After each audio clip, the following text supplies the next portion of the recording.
오늘의 말씀을 다 함께 읽겠습니다. 요한복음 21장 1절로부터 15절까지의 말씀을 다 함께 읽겠습니다.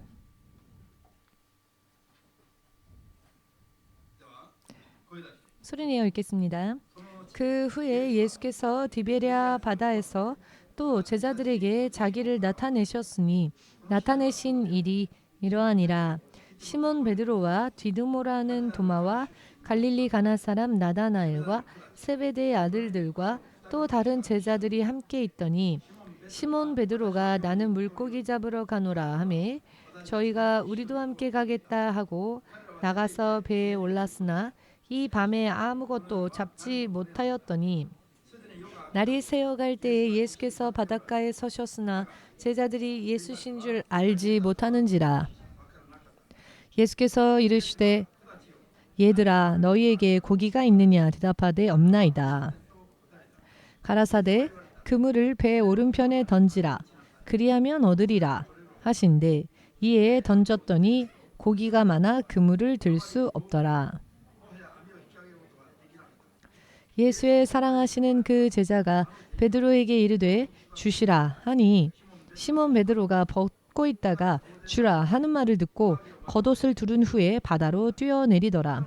다른 제자들은 육지에서 산 거가 불과 한 50간쯤 되므로 작은 배를 타고 고기 든 그물을 끌고 와서 육지에 올라보니 숯불이 있는데 그 위에 생선이 놓였고 떡도 있더라. 예수께서 가라사대 지금 잡은 생선을 좀 가져오라 하신대 시몬 베드로가 올라가서 그물을 육지에 끌어올리니 가득히 찬 큰 고기가 153마리라 이같이 많으나 그물이 찢어지지 아니하였더라. 예수께서 가라사대 와서 조반을 먹으라 하시니 제자들이 주신 줄 아는 고로 당신이 누구냐 감히 묻는 자가 없더라. 예수께서 가셔서 떡을 가져다가 저희에게 주시고 생선도 그와 같이 하시니라. 이것은 예수께서 죽은 자 가운데서 살아나신 후에 세 번째로 제자들에게 나타나신 것이라. 저희가 조반 먹은 후에 예수께서 시몬 베드로에게 이르시되 요한의 아들 시몬아 내가 이 사람들보다 나를 더 사랑하느냐 하시니 가로되 주여 그러하외다.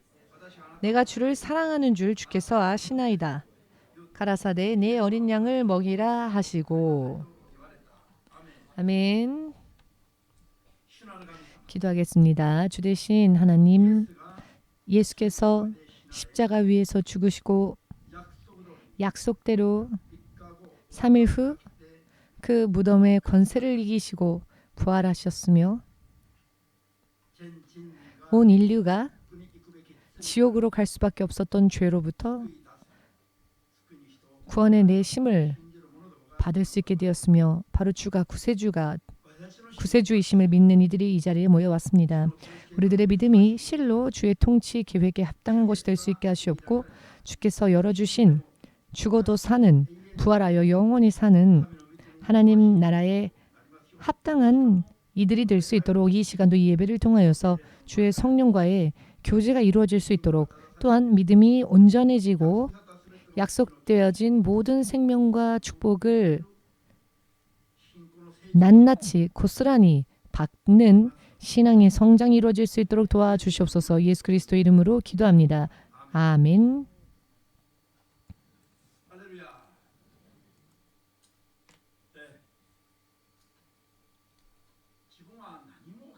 나는 아무런 계획을 세운 적이 없다라고 하신 분 혹시 계십니까?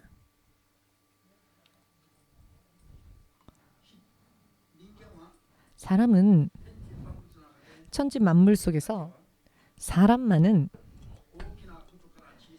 큰 일부터 작은 일까지 여러 많은 의미에서 어떤 때에는 자연스럽게 혹은 미리 계획을 세우기도 하고 또 어떤 때에는 아침에 일어나서 오늘은 무엇을 어떻게 하며 살 것인가 어떻게 지낼 것인가 이런저런 계획을 먼저 세웁니다. 네, 사람에게 있어서는 참 기본적인 이야기가 되겠습니다. 100m를 달리는 육상 선수가 있지 않습니까? 육상 선수가 100m를 달릴 때 어떻게 달리느냐? 200m 혹은 400m 혹은 1000m 혹은 1500 혹은 3000m 혹은 42.129였는가요? 마라톤 선수들은 그 출발 지점에 섰을 때 내가 어떻게 달릴 것인가? 제각기 그에 합당한 계획을 세웁니다. 나라도 그렇지요. 나라도 국가의 정치 책이 있어서 자기 나라가 어떻게 성장할 것인가, 문화적인 면에서도 경제적인 면에서도 정치적인 면에 있어서도 국책을 세웁니다.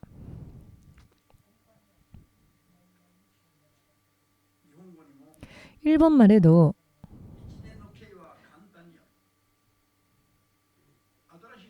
한 해가 간단하게 한 해가 세워질 때 한 해의 계획을 그 정월 초하루 날 세운다라는 그런 풍습이 있는데요.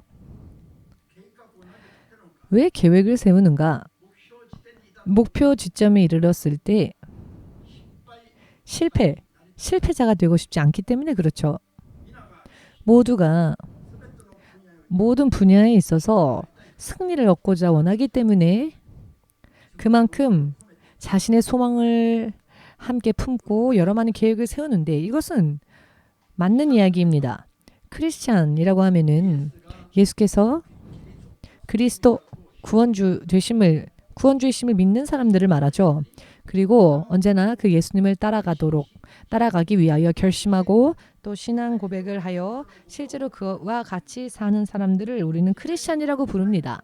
실제로 그렇게 살지 않는 사람을 보고 사실은 크리스찬이라고 하면 안 되고요. 그것은 가짜 크리스찬 혹은 위선된 크리스찬 혹은 자칭 크리스찬이겠죠. 하나님께서 인정하지 않으시는 자들도 있습니다.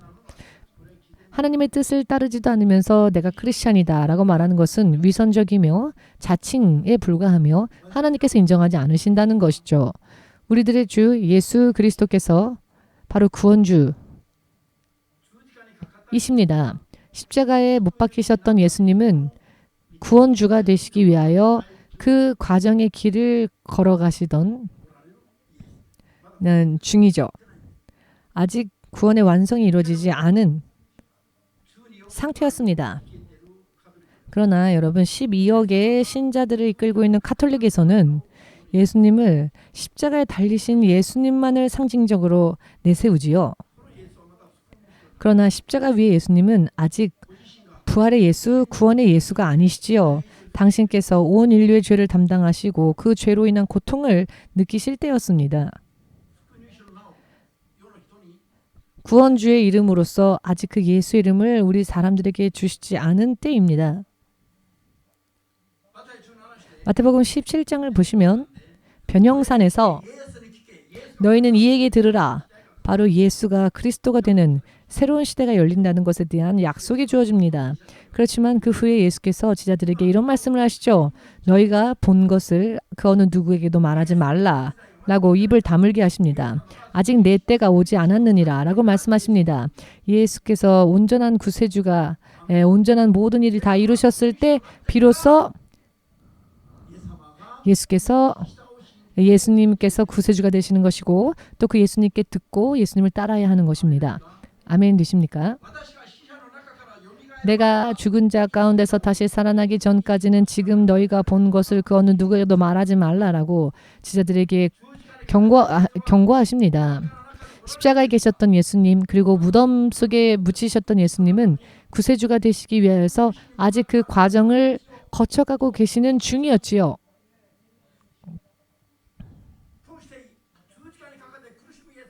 십자가에서 고통받는 예수님만을 왜 기억하게 하려 하는 것일까?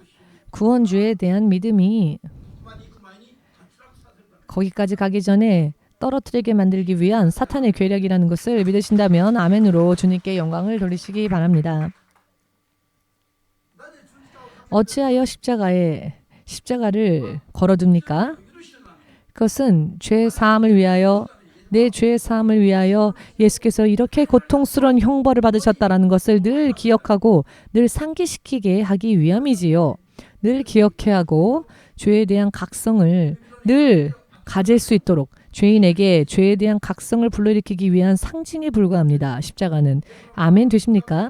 예수께서 우리를 구하시기 위하여서 이런 고통을 당하셨다는 것을 항상 기억해야 하고 그리하여 죄에 대한 자각을 느끼고 죄로부터 벗어나게 할 수 있도록 항상 우리에게 그것을 상기시키기 위해서 십자가를 상징적으로 표현하지만 그러나 십자가는 예수께서 구세주가 되시기 위한 과정 중에 하나였다는 것을 잊어버리면 안 되죠. 자, 그렇다면 예수께서 부활하셨을 때 마침내 부활하셨을 때 예수님은 온전한 구세주가 되신 순간이십니다. 아멘 되십니까? 자, 그렇다면은 우리는 다시 생각을 새롭게 또한 인생을 새롭게 생각해야죠. 예수께서 부활하셨다라고 하는 것은 죽음의 권세, 사망의 권세를 부수고 이 세상 그리고 앞으로 오게 될 세상 그 세상 죽으면 다시 사는 길이 있음을 죽어도 다시 사는 부활이 있음을 이 땅의 삶의 연장선이 있음을 보여주신 것이죠. 그렇다면 인생의 길이 사람의 인생의 길이가 어떠한지가 나타나게 된 것입니다. 사람의 수명이 60년이었을 때는 예전에 사람들은 60세가 되면 환갑을 맞이하여 그 초상화를 그 장례식 때 사용하기 위한 초상화라거나 혹은 그 관에 눕힐 때 그 시체에게 입히는 옷을 60이 되면 준비했었습니다. 왜냐면은 60이 되면 이제 살 만큼 살았다라는 그런 생각들이 있었기 때문입니다. 그렇지만 지금은 의학이 발달하고 과학이 발달하여 60세가 되면 새로운 제2의 시작이다라고 말을 하지 않습니까? 사람의 수명이 100세, 100세 인생이라고 하는 시대가 되었으니까요. 사람이 만일 사람의 인생 200년이라고 한다면 또 그 200년에 합당하게 준비를 하겠지요. 아담이 처음 아이를 낳았을 때가 가인이었죠. 두 번째 아들은 아벨이었고 세 번째 아들을 낳았을 때가 130세였습니다. 130세에 셋을 낳고 그 후에 800년을 살면서 아담은 계속 아들, 딸들을 낳았습니다. 지금 130세 되신 분 계시면 손 들어 보십시오. 아직 안 계십니까? 130세 되신 분 안 계십니까? 아담은 130세부터 아들 셋을 낳고 난 다음에는 그 후 800년 동안 또 가족 계획을 세우고 많은 아이들을 낳았습니다. 자, 그의 인생에 비교하건대 여러분들은 아직도 청년들, 아직도 청소년과 같은 것이죠. 할렐루야. 사람이 1000년을 사는 시대가 있었죠. 죄가 지금보다 더 범람하기 이전의 이야기입니다. 죄가 세상에 이 땅에 범람하게 되고 난 뒤 수명 또한 단축되어졌습니다. 이것은 노아의 홍수와 심판 이후에 수명이 짧아졌지요. 그 전에는 사람이 600살, 700살, 무드셀라는 969살까지도 살았습니다. 저들은 300살, 500살을 가볍게 살았죠. 노아도 500세가 되고 난 뒤에 아들 셋을 낳았습니다. 할렐루야. 아담 앞에서, 노아 앞에서, 무드셀라 앞에서 우리는 지금 마테오보다도 더 작디 작은 존재로 보일 수도 있습니다. 나는 벌써 이렇게 나이가 이렇게 많이 들었다라고 생각하지 마십시오. 위에서 보면 여러분들은 아직도 작디 작은 존재입니다.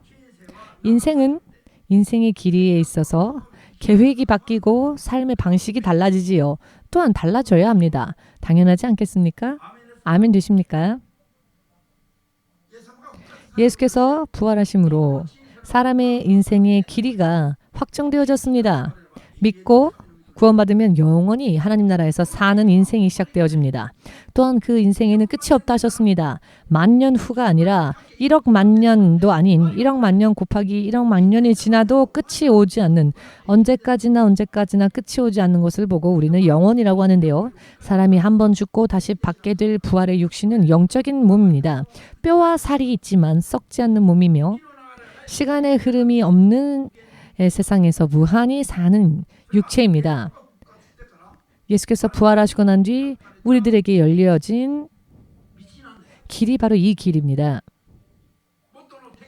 이전 본디 영원한 아버지께서 계시는 그 하늘나라로 다시 돌아가는 길이 바로 예수님의 부활로 인해 열린 것입니다. 믿으십니까? 이 무한히 계속되어지는 인생이 예수님의 부활로 인해 확정되어졌다면 이제 인생의 삶의 목표 지점과 삶의 방식도 바뀌어야 합니다. 천국이 우리의 목적지가 되면 그 천국은 무한한 나라입니다. 자, 그렇다면 그 천국에 가기 위하여서 이 무한한 인생을 위하여 반드시 하나님 나라에 들어가기 위한 이 무한한 계획은 여러분 우리가 어떻게 다시 세워야 할까요? 성경이 그것을 우리들에게 가르쳐주고 계시는데요. 이 세상의 크리스찬들은 사실 이런 부분에 대해서 별 관심이 없고 할 수만 있거든 성경을 떠나 인간적인 해석이 허용되어지면 그것이야말로 자유다라고 말합니다. 리베랄주의, 자유주의 신학이 지금 온 세상을 덮고 있고 온 세상을 지배하려고 하고 있습니다. 자기 뜻대로 사는 것이 허용되어진다면 그것이야말로 사탄에게 돌아가는 길이 된다는 것을 여러분 깨달으시기를 주의 이름으로 축복합니다. 아멘 되십니까? 내 나름대로 사는 것을 그만두고 하나님의 통치하심 속으로 들어가 순종하는 것이야말로 영원한 자유, 사탄의 결박으로부터 영원히 자유로워질 수 있는 단 하나의 길이라는 것을 믿으신다면 예수님과 예수님의 부활에 대하여 감사함으로써 영광을 돌립시다. 할렐루야.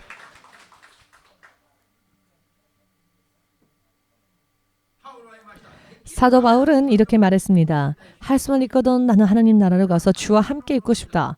이것이 그의 첫 번째 소망이라 하였습니다. 그러나 세상에 있는 많은 사람들을 구원으로 인도하기 위해서 이 세상에 남는 것도 나쁘지 않다. 그것도 기쁘다. 그러나 그것은 두 번째 기쁨이다. 라는 고백을 합니다. 첫 번째 소망은 천국에 지금이라도 가는 것이 그의 소망이었습니다. 저 또한 매일매일 그런 생각을 합니다. 아침에 눈을 뜰 때마다 아직도 이 땅에서 내가 눈을 떴구나. 빨리 하나님 나라로 가고 싶은데 그렇다면 얼마나 최고의 기분일까? 그런데 아직도 이 땅에서 내가 눈을 뜬 이유는 구원에 이르는 믿음 생활을 하지 못하는 사람들을 한 명이라도 구원해내고 잘 인도하기 위해서이다. 저들에게 예수님을 잘 가르치고 저들을 구원의 길로 인도하기 위한 사명이 남아있으니까. 그러나 사명이 끝난다면 저는 기다렸다는 듯이 기뻐 춤추며 저는 이 세상에서 별로 춤춘 적이 없는데요. 그러나 하나님이 저를 부르신다면 저는 춤추며 갈 것입니다. 할렐루야. 진정한 크리스찬은 죽음을 뛰어넘어 삽니다. 죽음을 초월하여 삽니다. 죽음이 더 이상 좌절이 아니며 죽음 후에 영원한 인생이 멸망이 없는 인생이 기다리고 있으니까요. 할렐루야. 믿으십니까? 적어도 구원에 이르는 믿음 생활을 산 크리스찬들은 이 세상에서도 천년 왕국이 허용되어지고요. 이 세상에서도 1000년 동안은 왕의 자리에 앉을 수 있는 권세가 주어진다는 겁니다. 지금 100년 인생과는 비교할 수도 없는 10배 넘는 인생이지요. 기간적으로도 10배 넘고 내용적으로 봐도 지금 이 땅에서의 삶과는 비교할 수가 없습니다. 왜냐하면 천년왕국은 지상낙원이니까요. 어찌하여 지상낙원이라고 할 수 있을까요? 사탄의 모든 권세가 온전히 무적행에 봉인되어져 버려 한 마리조차 나올 수 없는 봉인되어져 있는 상태이기 때문에 그리고 오직 예수님만이 다스리는 나라가 천년왕국이기 때문에 이런 천년왕국이 먼저 이 땅에서 1000년 동안 보장되어집니다. 천년왕국에 반드시 들어가기를 원합니다. 그 천년왕국에 들어가게 된다면 지금의 100년 인생 말도 할 수 없습니다. 할렐루야라고 말하지 않으면 안 되죠? 이렇게 하나님이 나에게 이런 놀라운 인생을 만들어 주시다니 할렐루야 찬양하지 않을 수가 없는 겁니다. 그런데 여러분들은 할렐루야를 말하는데 인색하시네요. 이렇게 놀라운 축복과 이런 계획을 세우시고 또 준비하시고 우리를 위하여 실제로 죽으시고 부활하셔서 이 모든 계획과 약속을 우리들에게 가지고 와주신 예수님의 이름을 부르고 있으면서도 그 하나님의 이름을 찬양하는 게 이렇게나 어려운 YKK표 지퍼로 입술을 담으셨는지 좀 입술을 여십시오. 제가 크리스찬이 되고 난 뒤에 저는 자연스럽게 아무에게도 가르침을 받은 적은 없었지만 크리스찬이 되고 난 뒤에 입을 벌리면 자연스럽게 나오던 인사가 할렐루야였습니다. 자연스럽게 손이 올라가고 할렐루야 이렇게 인사가 되고 전화가 걸려와도 할렐루야 하고 받고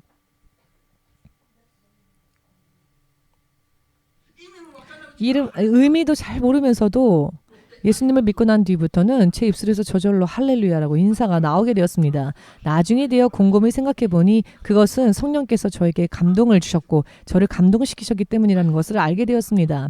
인사부터도 할렐루야로 바뀌었습니다. 할렐루야. 여러분, 예수께서 이 땅에 오시고 난 뒤 온 세상의 역사가 바뀌어지게 되었고, 여러분, 서기라고 하는 것은 그 시작이 예수님의 탄생하심을 기준으로 합니다. 공산주의도 민주주의도 사회주의도 모두 서력을 가지고 연대를 세지 않습니까? 인류의 역사가 다시 리세팅되었습니다. 예수님으로 인해 말입니다. 또 그렇게 해야만 하지요. 믿으십니까? 그런데 개인적으로는 혹은 국가적으로는 이것을 국책으로서 여러분들의 나라가 여러분들의 국민을 100년 인생을 위하여서 여러 많은 정책을 세우면 그것은 참 감사한 일이죠.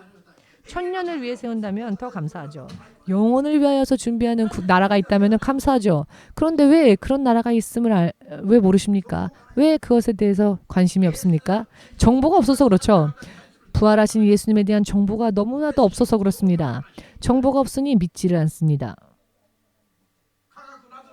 과학 등등의 문제가 아닙니다. 세상을 지으신 바로 그분의 부활이시죠. 세상을 지으신 분들이 지옥 갈 수밖에 없는 자들을 위하여 다시 천국으로 돌아갈 수 있는 길을 열어주셨다는 것. 여기에 이런 정책보다 더 놀라운 정책이 있는 나라가 어디 있겠습니까? 최고의 나라 아닙니까? 그런데 지금까지조차 국책으로서 이와 같은 정책을 실제로 세우며 국민을 생각하는 나라가 많지 않죠. 미국에 이주한 영국의 청교도들, 그 청교도들이 국책으로서 이것을 세웠습니다. 성경에 손을 얹고 선서하죠.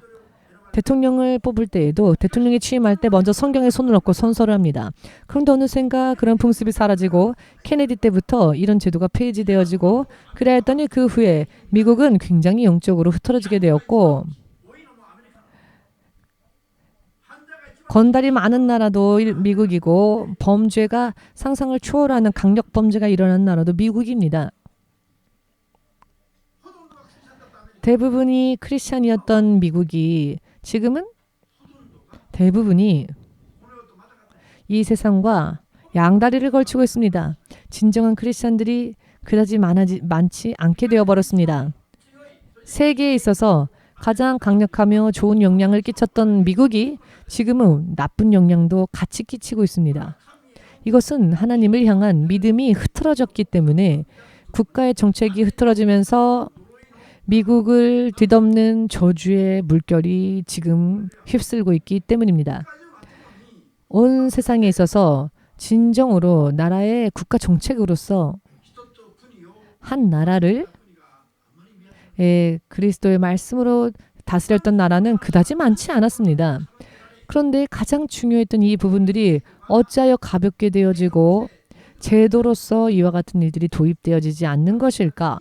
부활하신 예수님을 향한 올바른 정보가 없고 지식이 없기 때문에 이것을 바르게 전하는 사람들이 없기 때문에 바르게 전하는 사람들이 없습니다. 그렇기 때문에 올바른 믿음을 가지는 게 참 힘듭니다. 지난주에도 한국에 다녀왔는데요. 교단 노회에서 주께서 시대의 흐름을 분별하고 무엇을 어떻게 하며 살아야 하는지를 알고 이것을 바르게 전하는 교회 그리고 그와 같은 종들이 일어나야 하는 이와 같은 내용의 말씀을 전하였을 때 그 전날 어느 한 목회자님의 부인 사모님께서 사전에 이와 같은 말씀을 전하는 목회자가 있음을 계시를 받았답니다. 얼굴도 본 적이 없는데 목회자를 통해 어느 한 목사를 통해 마지막 시대에 교회가 개혁적인 레벨로서 바뀌어야 된다. 이와 같은 메시지를 듣는 계시를 받았답니다. 어떤 분이 이런 이 메시지를 전할까? 알지 못하죠. 그런데 그 다음 날 이 말씀을 듣고 그 계시를 깨달았다는 겁니다. 그런데 어떤 분들은 가슴을 찢고 눈물을 흘리며 이 말씀을 받는 분들도 계셨고, 어떤 분들은 그 말씀을 들어도 전혀 조금도 마음에 감동이 없이 조금도 감흥이 없는 분들도 있더랍니다. 그리고 역대하 말씀을 제가 말씀을 인도하면서 역대하 말씀을 펼칩시다라고 말했을 때, 내가 받은 계시의 그 목회자가 이분이구나라는 것을 알았다라는 한 사모님의 이야기를 들었는데, 이 말씀을 기쁘게 받은 분들도 일부 목사님들 뿐이셨습니다. 마지막 시대에 목회자들이, 하나님의 사람들이, 하나님의 교회가 어떻게 살아야 하는가, 지금까지의 형식을 교회들이 마치 개혁을 일으키듯 그와 같은 레벨로서 바꿔야 한다. 이것을 하나님께서 지금 바라고 계신다. 그러나 하나님의 이 요구하심에 귀를 열고 마음을 열어 응하는 자들이 없다라는 것을 전하였는데, 제가 이 말씀을 전하기 전에 미리 저와 만난 적이 없는 분에게 그 하루 전에 미리 제가 전할 메시지를 이렇게 어느 한 사모님에게 하나님께서 가르쳐 주셨다는 겁니다. 이와 같이 여러분, 세상에서는 하나님을 믿는다면서도 하나님의 명령과 때에 따라 하나님께서 명령하시는 그 말씀을 순종하는 사람들이 그리 많지 않습니다. 부활을 믿는다면 어찌 제 멋대로 살면서 하나님의 말씀에 귀를 닫을 수 있겠습니까? 부활을 믿는다면 말입니다. 어찌하여 100년 인생만 예수님을 믿고 이 세상에서 어떻게 되면 좋지, 이렇게 100년 인생을 위해서만 예수를 믿는가? 영원한 인생을 위하여 소망해야 하는데, 우리들의 주님께서는 십자가에 걸리신 예수님, 그냥 우리가 긍휼히 생각하며 바라보는 그런 분이 아닙니다. 예수는 이 십자가의 모든 고통의 길을 우리의 모든 문제를 담당하심으로 지나가셨고, 부활하심으로 완성하셔 우리들의 인생의 연장선 되는 하나님 나라에 갈 수 있는 길을 열어주셨습니다. 이분이 바로 우리들의 구원주 예수님이십니다. 인생의 계획을 이제 여기에 맞춰야지요. 지금까지의 인생으로부터 나와야 합니다. 이것은 당연한 것 아니겠습니까? 오히려 그때에 있으면 그곳에 머물러 있으면서 믿어도 됩니다라고 말한다면 그것은 저주와 같습니다. 이 땅에서의 삶 속에서 나와야 합니다. 지금까지 이 땅에서 세상을 위해 살았던 삶의 방식에서 나와야 합니다. 아멘이 왜 이렇게 미지근할까요? 아멘이 너무 미지근합니다. 여러분, 주님이 요한계시록 3장 15절을 보시면 미지근한 것을 토해내버리신다 하셨습니다. 너희는 차갑던지 뜨겁던지 하라. 사탄을 쫓던지 하나님을 쫓던지 결정하라 라고 말씀하십니다. 중간 지점은 없습니다. 아멘 되십니까? 사탄이 지배하는 교회도 있다 하셨습니다. 하나님의 성령께서 지배하시는 교회도 있지요.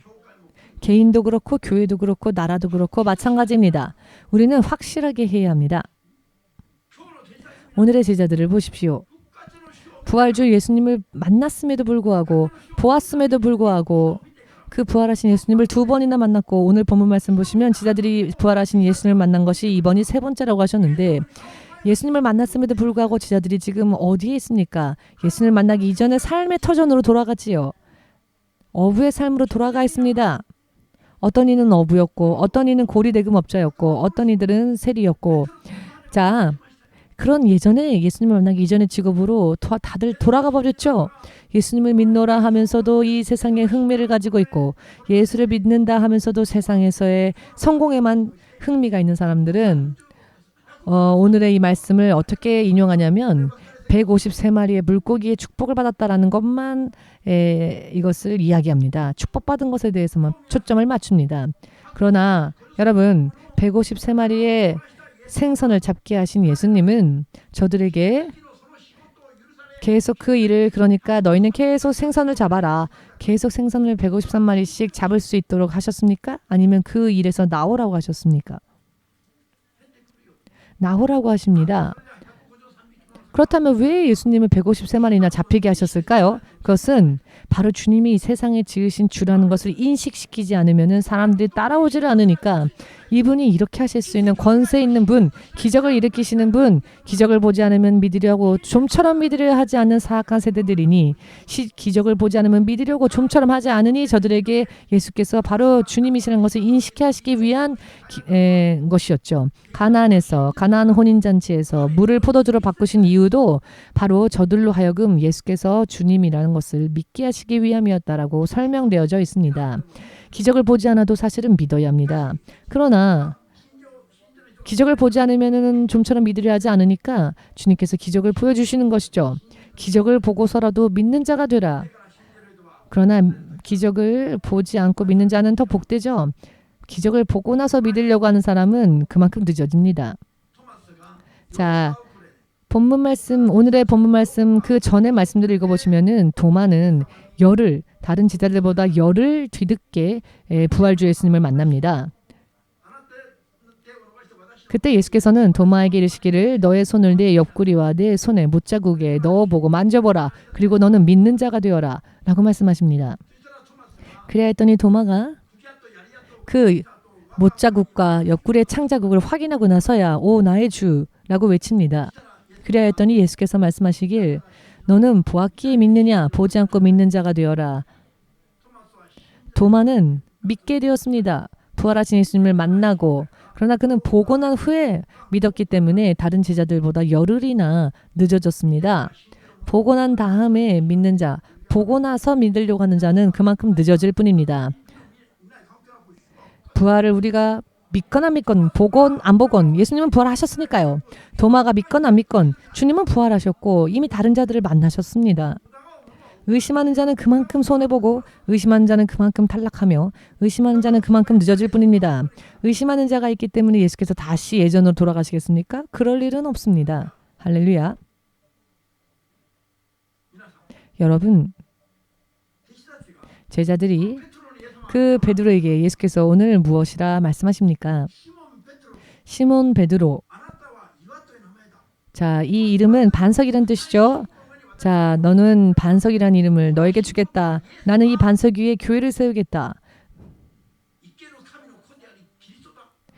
이 이름을 받게 되었던 이유는 베드로가 예수님이야말로 살아계신 하나님의 독생자, 하나님의 아들이시다라고 고백했기 때문이었죠. 예수님에 대한 신앙 고백이 이렇게 이루어졌다면은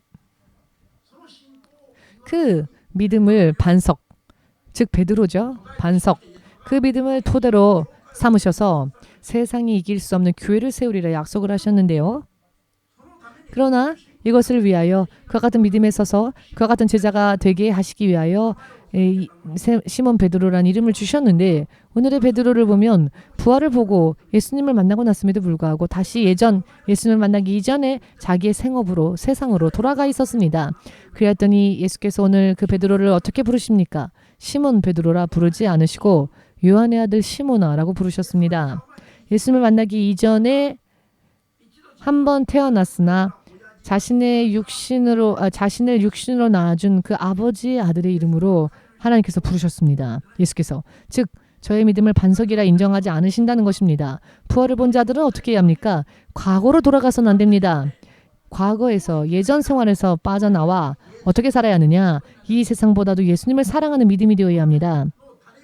세상의 그 어느 누구보다도 세상 그 무엇보다도 예수님을 더 사랑하는 믿음이 되어야 합니다.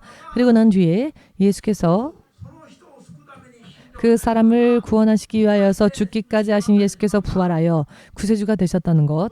그 부활주 예수께서 당신께서 구원하고자 하시는 자들에게 당신께서 구원하시고자 하는 자들을 이 믿는 자에게 맡기신다 하셨습니다. 베드로에게 맡기시지요? 너는 이 양들을 먹이라 치라 라고 말합니다. 이렇게 살아계신 하나님을 예수님을 만난 자들은 이렇게 삶의 방식을 바꿔야 합니다. 예수께서 세상 사람들을 구원하시기 위하여 십자가의 길을 걸어가셨던 것처럼 부활주 예수를 본 사람 만난 사람들도 이와 같이 세상 사람들을 구원으로 인도하기 위해서 살아야 합니다. 이 세상을. 이것이야말로 크리스찬이 되고 난 뒤에도 여전히 하늘나라로 가지 않고 이 땅에 남아서 사는 첫 번째 목적이고 첫 번째 이유이기도 합니다.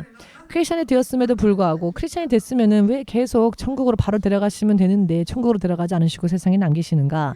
믿지 않는 다른 자들을 인도하게 하기 위함입니다. 예수님처럼. 이것이야말로 부활을 바르게 믿는 그리스도의 사람들의 올바른 믿음의 모습일 것입니다. 아멘 되십니까? 여러분, 그리고 인생 계획을 100년, 1000년이 아니라 영원한 계획을 세워야 합니다. 아멘 되십니까? 영원한 계획. 하나님 나라에 가면 모두가 레벨이 틀립니까? 그럼요. 당연합니다. 고린도전서 15장 41절 보시면은 하나님 나라에서도 각각의 영광이 틀리다 하셨죠. 해와 같이 빛나는 영광의 사람 있는가 하면 달과 같이 빛나는 영광의 사람, 혹은 별들처럼 빛나는 사람, 별들 중에서도 그 큰 별, 작은 별 여러 많은 레벨이 있습니다. 여러분 믿으십니까? 천국에 가면 모두가 이 세상에서 어떻게 믿음의 삶을 살았느냐에 따라 천국에 가면 모두 그 레벨이 천차만별입니다. 그런데 그 영광은 너무나도 아름답고 훌륭합니다. 이 세상에서 불과 몇십 년밖에 되지 않은 삶 속에서 최선을 다하면 영원한 최고의 축복을 받는데 왜 그 축복에는 흥미가 없을까? 왜 100년으로 끝나는 인생에만 생활 패턴을 다 맞추는가? 영원한 인생을 위해서라면 더욱더 힘써야 하지 않겠습니까? 크리스천들이 어찌하여 그 믿음의 열정이 식어버립니까? 왜 최선을 다하지 않습니까? 크리스천들이 100m 달리는 육상 선수에게 물어보십시오. 숨이 끊어질 정도로 달린다고 말할 겁니다. 100m 달리기가 끝나고 난 뒤에는 마치 숨이 멎을 것 같이 전력을 다해서 달립니다. 100m를. 우리들 또한 그처럼 살아야 합니다. 1000년의 인생이 눈에 보인다면은 지금보다 10배는 더 곱절로 10배로 더 노력하겠죠. 그러나 보이지 않으니까 보이지 않는다는 이유로 눈에 보이는 100년 인생만 열심을 다하는 겁니다.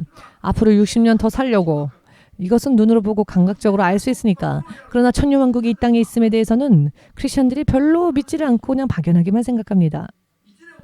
언젠가 일어날지도 모르겠지만 지금의 나와고는 관계없다라고. 그러나 지금 준비하지 않으면 천년왕국이 나에게 오지 않는다는 겁니다. 지금 준비하지 않으면.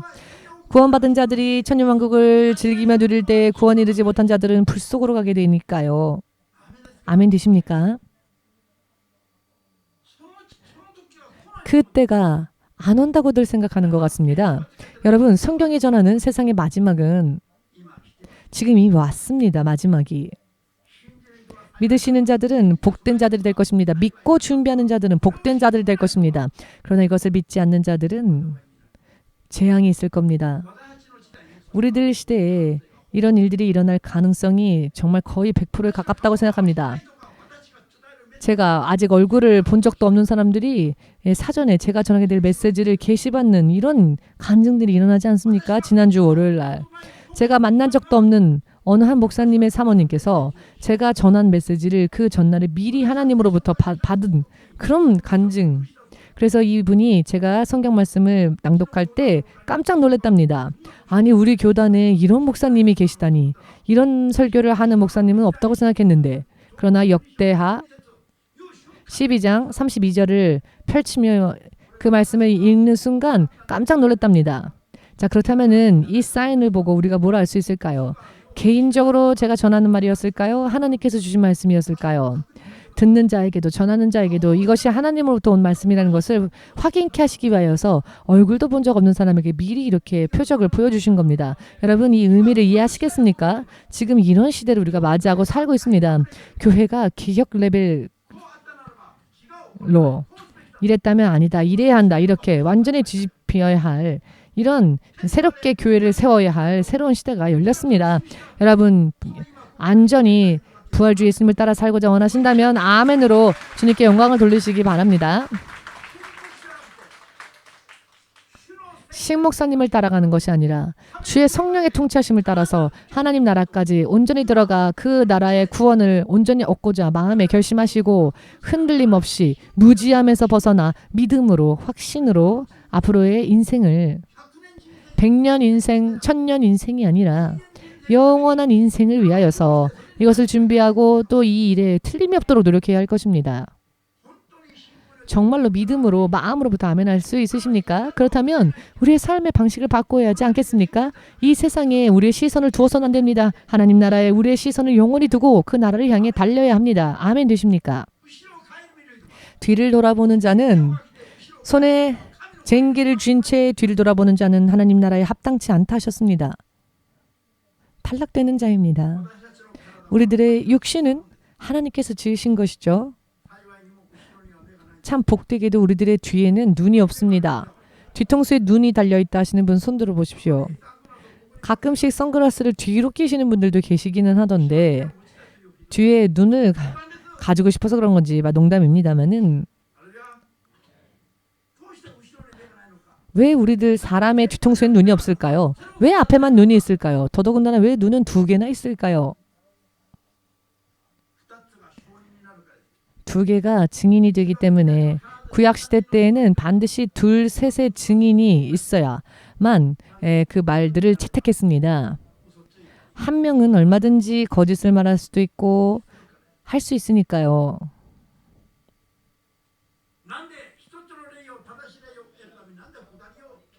왜 하나의 온전한 영을 만들기 위해 두 사람을 하나로 만드시는가? 서로 돕는 배필로서 하나의 온전한 영으로 만들기 위하여, 온전한 믿음으로 만들기 위하여. 이것이 하나님께서 세상 사람들을 지으실 때 그 창조의 법칙이었습니다. 둘을 지으시고 하나로 만드시는 것. 아멘 되십니까? 사고 등등으로 나면서부터 자기의 의지와는 관계없이 한쪽 눈밖에 없는 분들도 계실 겁니다. 그런 분들은 죄송합니다. 다만 저는 하나님의 법칙에 대해서 말씀드렸을 뿐입니다.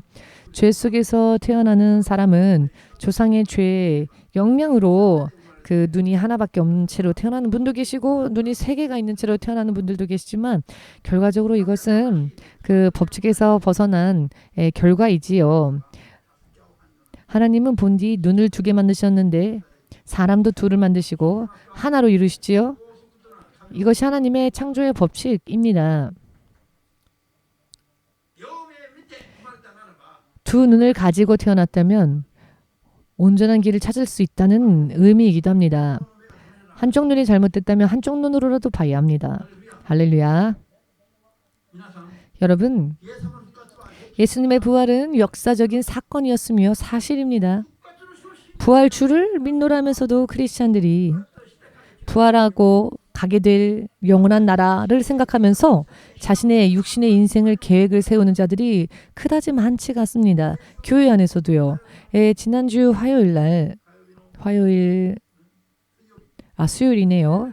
수요일 오후에 어느 회사를 경영하는 그 회사의 회장 그리고 그 대표 사장을 만나야 할 일이 있었습니다.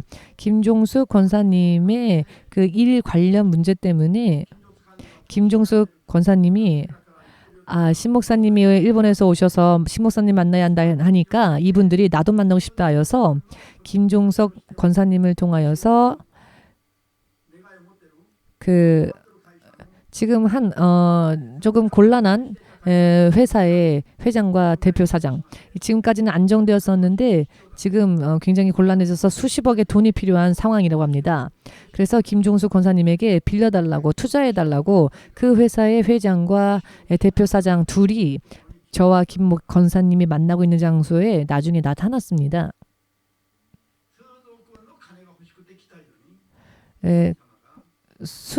수조억의 돈이 필요한 사람에게 이 둘 다 크리스찬이라고들 말했습니다. 한 명은 나면서부터 부모님 때부터 크리스찬 모태신앙이었다라고 하셨고 이야기를 계속 들어보니 11조를 물어봤습니다. 11조를 드립니까? 했더니 11조를 드린 적도 있고 없고 얼버무리셨고 자신이 없었던 것 같습니다.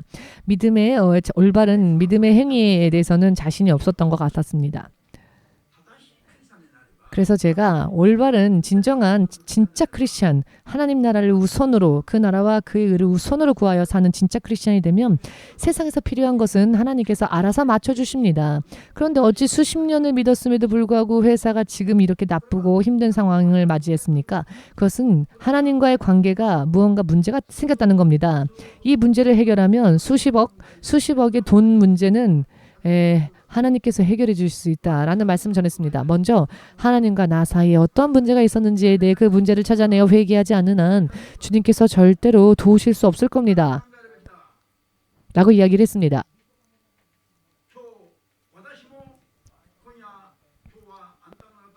저도 오늘 밤은 여러분 두 분을 위하여 중보하겠으니 여러분들도 김건선님도 함께 이 세 사람이 하나가 되어서 하나님 앞에서 죄를 회개할 수 있도록 또한 하나님의 나라, 하나님의 의를 구하여 하나님의 뜻을 구하여 기도하라고 하였습니다.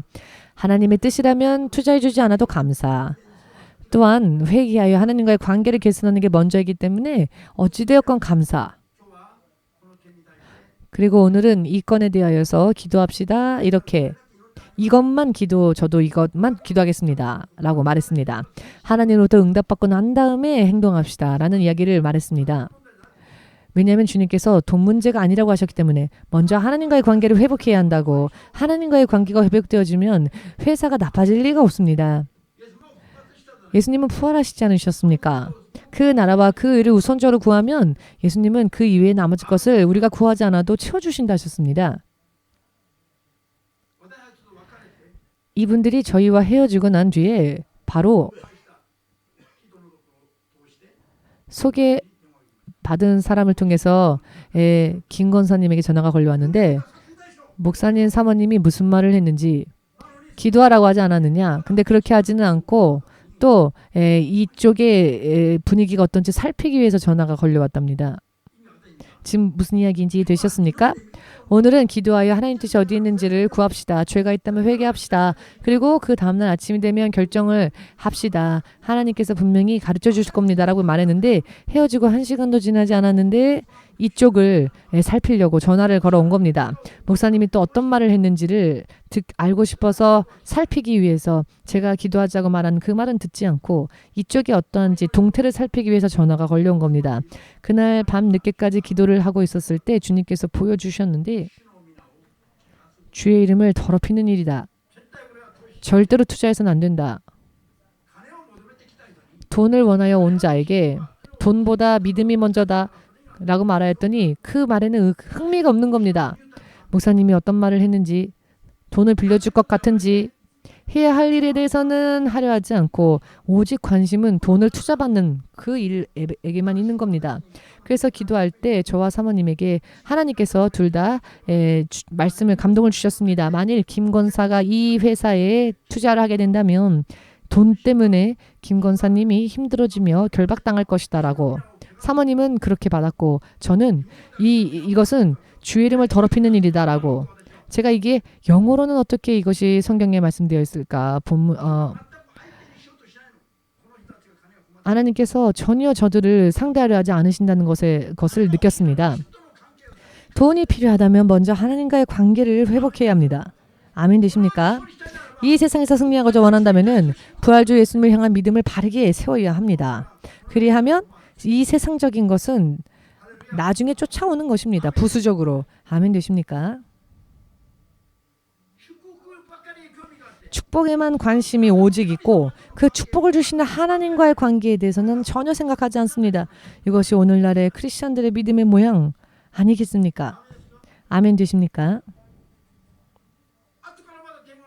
나중에 또 전화가 걸려와서 목사님들한테 좀 부탁해서 투자 받을 수 있도록 좀 강하게 기도해 주십시오 라고.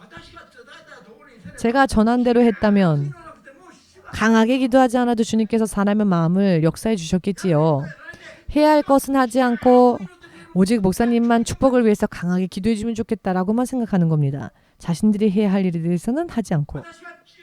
제가 강하게 기도하여 제가 하나님을 압도할 수 있습니까? 그러면 하나님이 할 수 없이 제 기도를 들어주십니까? 그렇지 않죠.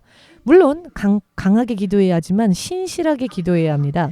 하나님과의 관계를 개선하고 나고 회복하고 난 다음에 기도해야죠. 강하게 기도해야죠. 그렇다면 가만히 있어도 주님은 필요함을 채워주십니다.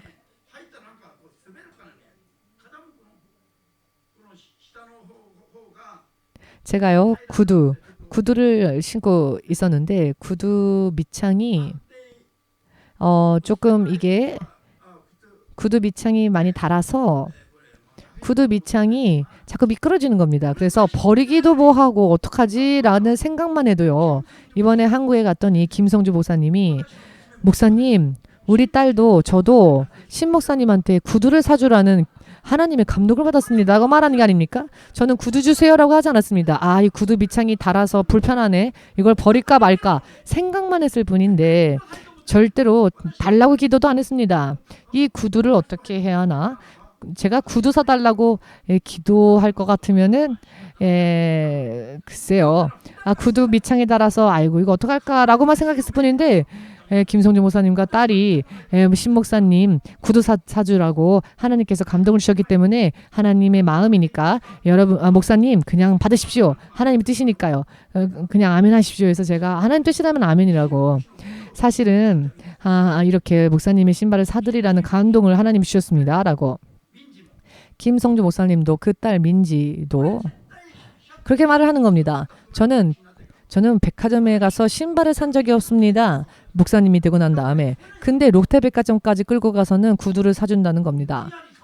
저는 억지로 샀습니다. 강제적으로. 하나님은 이렇게 축복하시려면 이렇게 강제적으로 축복을 하실 정도로 예를 들어 부모님이 맛있는 음식을 만들었을 때 아이가 먹으려고 하지 않으면 강제적으로 먹으라고 하지 않습니까? 한 입이라도 먹어라 이렇게. 이것은 바로 부모가 맛있는 것을 만들어서 어린아이를 자녀를 챙길 때 하는 일 아닙니까? 이와 마찬가지로 저는 구하지도 않았습니다. 불편하다라고만 생각했는데 하나님께서 다른 사람들을 감동시키셔서는 하나님의 감동이고 하나님의 뜻이니 신 목사님이 이 말을 받아주지 않으면 불순종이에요 라고 하니 제가 어떻게 합니까? 두 사람이 나와서 똑같은 이야기를 하는데 그러니 이것이 하나님의 뜻이라는 게 증명이 되지 않았습니까? 두 사람이 와서 말을 하는데 기도원에서 신 목사님 구두를 본 순간 구두 사야 된다라는 감동을 그 음성을 받았답니다. 여러분 제가 하고자 하는 말의 의미를 이해하시겠습니까? 우리들의 주 예수님은 무덤에 계시지 않습니다. 십자가에 달린 채로 계시지 않습니다. 부활하셨고 변함없이 온 세상을 다스리시며 통치하시는 하나님이십니다. 목사님의 구두까지도 신경 써주시는 하나님이십니다. 구하지 않아도 우리들의 필요함을 다 알아서 챙겨주시는 하나님이십니다. 하나하나 구해야 할 것은요. 내가 어떻게 하면 하나님 뜻대로 살 수 있을까? 그거를 구하십시오.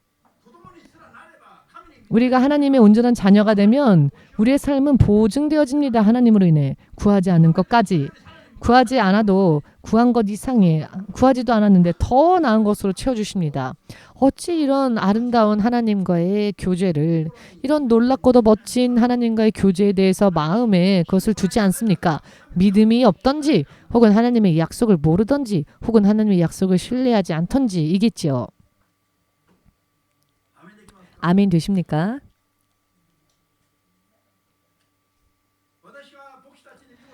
제가 그 목사님들 모임에서 말씀을 전하고 난 다음에 이런 말을 했습니다. 제가 오늘 전한 말씀은 제가 자지 않고 하나님께서 계속 저를 기독케 하셔서 밤새도록 기도하여 받은 말씀을 전했습니다. 제가 밤새도록 잠을 못 잤고 한국으로 가는 공항 그 비행기 안에서 겨우 잤습니다. 자지 않고 기도하여 받은 말씀입니다. 이 말씀이 만일 가짜라면은 제가 전한 이 말씀이 이루어지지 않겠죠. 그러나 제가 전한 말씀은 분명히 하나님께 받은 말씀이니 이 말씀을 받지 않는다면 늦어질 뿐일 겁니다. 라고 제가 말을 했습니다. 시간이 지나서 정말 그때 그 목사가 전한 말이 하나님의 말씀이었구나 라고 확인하게 될 때가 되고 난 뒤에 그때가 되어서야 서두르려고 하는 사람들은 그만큼 늦어질 뿐입니다. 라는 이야기를 했습니다. 제가 기도하고 말씀을 받는 이유는 제가 전한 말을 저는 책임지지 못합니다. 그러나 주께서 주신 말씀을 제가 대신 전하는 거라면 그 말씀의 책임은 주님께서 져주십니다. 제가 제가 전할 메시지를 그 전날에 미리 받았다고 하는 그 사모님, 저는 그분이 어디에 사는지도 몰랐고 만난 적도 없었습니다. 그런데 이 사모님이 제가 말씀을 전하기 하루 전에 이러이러한 메시지를 전하는 목사가 있을 것이다 라고 미리 받았다는 겁니다. 그리고 저는 그 말씀을 전하였고요. 그러니 이것은 하나님이 주신 말씀이라는 것을 확신할 수 있지 않습니까? 시간이 지나면 그 말이 정말로 하나님의 말씀이었구나. 미리 이야기하는 이유는 믿게끔 하기 위해서입니다. 시간이 지났을 때 확인할 수 있으니까요. 저조차도 내일이 보이지 않습니다. 저도 5분 후가 보이지 않습니다. 그러니 제가 제 뜻대로 전한다면 저는 제 말을 책임질 수 없습니다. 저는 하나님이 아닌 하나님을 따라가는 하나님의 종일 뿐이니까요. 아멘 되십니까? 시간이 많이 흐르고 난 뒤에 후회가 남지 않는 삶을 정말 살기를 원하신다면 부활주 예수님에 대한 믿음을 바르게 만들어야 합니다. 세워야 합니다. 영원한 인생의 계획을 지금부터 만들어야 합니다. 세워야 합니다. 반드시 구원에 이르는 믿음 생활에 힘써야 합니다. 아멘 되십니까? 제자들처럼 예전 과거의 직업, 어부의 직업에서 벗어나서 하나님의 말씀을 전하는 자들로 바뀌어야 합니다. 생선이 필요하다면 하나님은 단 한 번이라도 주실 수 있는 분이십니다. 제가 백화점까지 가서 돈을 내지 않아도 딱 마음에 맞는 구두 한 켤레가 딱 있는 겁니다. 아주 이상적인 구두가 있었습니다.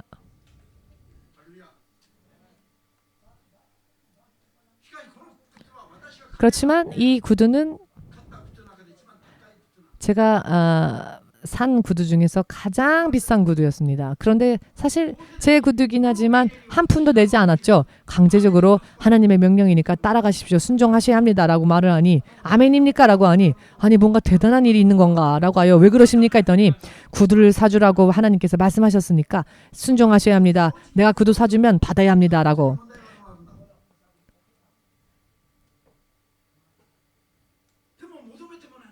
사실 저는 구두가 불편하네 라고만 생각했을 뿐이었습니다. 사야 되겠다는 말을 한 적도 없고 사야겠다라고 생각도 안 했습니다. 그런데 한국에 있는 목사님과 그 딸의 마음을 감동하여 제 구두를 사게 해주시는 하나님. 여러분들도 좀 반응하십시오. 하나님의 뜻을 구하여 살았더니 제가 지금까지 산 적이 없었던 구두를 하나님께서 주셨습니다. 그것도 제가 구두가 필요했는데 정말 고마워요 사주시는 거죠가 아니라 오히려 상대방이 받아야 합니다. 받아야 합니다. 아니 나는 안 돼. 괜찮아. 나는 괜찮아 하는데 받아야 한다. 받아야 한다. 이렇게 오히려 제가 하고자 하는 말의 의미를 이해하시겠지요? 하나님께서 인정하시면 더 이상 족합니다. 충분합니다. 이미 넘치도록 충분합니다. 제 잔이 넘치나이다. 충분합니다. 다윗의 입술에서 이런 고백이 자연히 터져 나오지 않았습니까? 목자의 8번째 아들로 태어났는데 급작스레 이스라엘의 해성처럼 떠올라서 이스라엘을 다스리는 왕이 되었습니다. 그러니 그가 하나님을 찬양하지 않을 수가 있었겠습니까? 그때에 저 때의 베들레헴, 저 때의 시골 다 그저 목자의 아들로 더더군다나 8번째 아들로 태어나 이름도 없고 빛도 없고 그랬던 사람이 그 당시 그 세대의 빛이 되었습니다. 여러분 이것이 바로 예수님을 향한 믿음이 인정되어진 자에게 하나님께서 주시는 보상이며 축복입니다. 믿으십니까? 할렐루야. 이 하나님을 우리가 세상에 드러내야 하지 않겠습니까? 전해야 하지 않겠습니까? 그러니 목회자들이 거듭나야 합니다. 그렇다면 교회가 바뀌어질 겁니다. 아멘 되십니까? EMC에는 신학생이 많지요. 일반 성도보다도. 왜 그럴까요? 이 세상의 흐름을 우리가 바꿔야 하기 때문에 하나님께서 이곳으로 부르셨습니다. 그저 단 한 명 구원받으면 되는 일반 성도가 아니라 많은 자들을 구원으로 인도해야 할 주의 종들이 지금 이 자리에 모여와 있습니다. 여러분들의 어깨에는 계급으로 따지자면 별 하나 있는 겁니다. 1스타, 2스타, 3스타, 5스타, 7스타. 7-11이 아니고요. 이런 명함이 여러분들에게 있으니 여러분들 어깨가 얼마나 무겁습니까? 여러분들의 뒤에 지금 몇 명인지 몇만 명인지 몇십만 명인지 얼마나 많은 이들이 여러분들의 뒤에 서게 될지 모르는 겁니다. 그러나 여러분들이 온전해지면 하나님께서 역사하실 것이며 결과는 전능하신 하나님께서 성령께서 책임져 주실 겁니다. 왜 조금 별일 아닌 것 때문에 금세 시험 들어서 얼굴 찌푸리고 마치 하나님이 안 계신 것처럼 절망의 구렁텅이에 빠진 것처럼 지금이라도 망한 사람인 것처럼 그렇게 하지 마십시오. 그런 얼굴로 왔다 할지라도 도중부터 할렐루야로 바뀌어야 합니다. 여러분 할렐루야 아닙니까? 주께서 부활하셨는데요. 여러분들과 함께 하신다고 하셨습니다. 우리가 다만 죄를 회개하여 하나님의 나라와 의를 먼저 구하면 우리의 운명이 오늘이라도 바뀐다고 하셨습니다. 예수께서 부활하셨다라고 성극의 대사처럼 외치지 마십시오. 성극 끝나면 모두 또 잠잠해져서 성극할 때는 그렇게 열심히들 하더니 성극을 했을 때 이 상으로 열심을 내십시오. 주께서 부활하셨다. 그냥 아멘이 아니라 힘주어서 아멘. 주께서 부활하셨습니다. 여러분들의 구원주가 되셨습니다. 그 예수님을 3번 부르고 우리 함께 기도하겠습니다. 모든 불신앙과 육의 생각대로 살아왔던 모든 죄를 회개하고 내 마음대로 내 뜻대로 살았던 죄를 회개하고 오직 주의 뜻만을 따라 살기로 결심하여 세상을 뒤집어 놓는 하나님의 사자가 되어 하나님의 빛을 바라는 여러분들 되시도록 마음에 결정하여 기도하겠습니다. 예수여 삼창